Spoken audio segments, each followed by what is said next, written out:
So, development charges can be a very complicated and sensitive topic. So let me start by telling you how development charges are defined. Development charges are a fee charged by the municipality for the recovery of growth costs. Growth costs are recovered to build new infrastructure supporting growth, to pay down existing debt for past growth works, and to avoid taxpayers paying for costs that serve growth. Development charges do not pay for operating costs or infrastructure renewal. That's paid for by new taxes from new homes and businesses, also known as assessment growth. Development charges must be paid when a building permit is issued for most new buildings. Development charges would be charged for new buildings, expanded buildings, and converted buildings, and are split into different groups and classifications. Let's look at a hypothetical example of a subdivision development and development charges in action. We'll get to know how development charges are calculated in a moment. In order for this area to undergo development, it will need a wastewater management facility, major water mains, sanitary sewers and sewer pipes, also known as trunks. With these major services now available, the developer of the land can undertake the planning needed to lay out street patterns and other servicing needs. These other services required are paid for by the developer and not development charges. Building of new homes or commercial enterprises can begin. Over several years, the subdivision is populated, built out, and may require a library and a community park.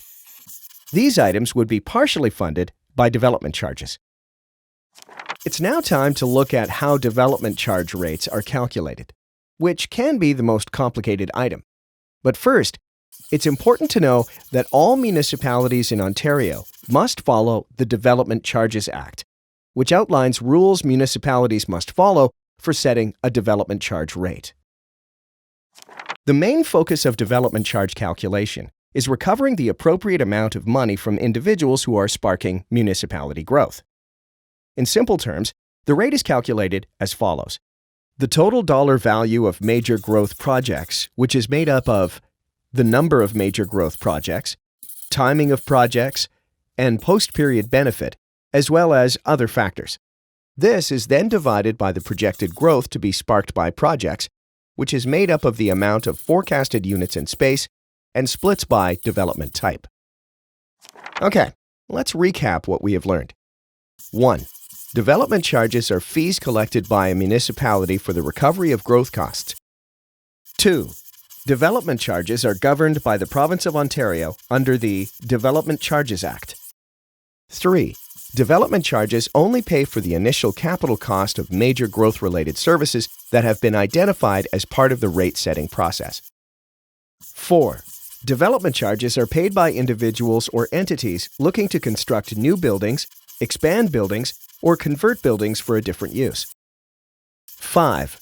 Development charge rate calculations are based on the formula of total dollar value of major growth projects divided by the projected growth to be sparked by those projects.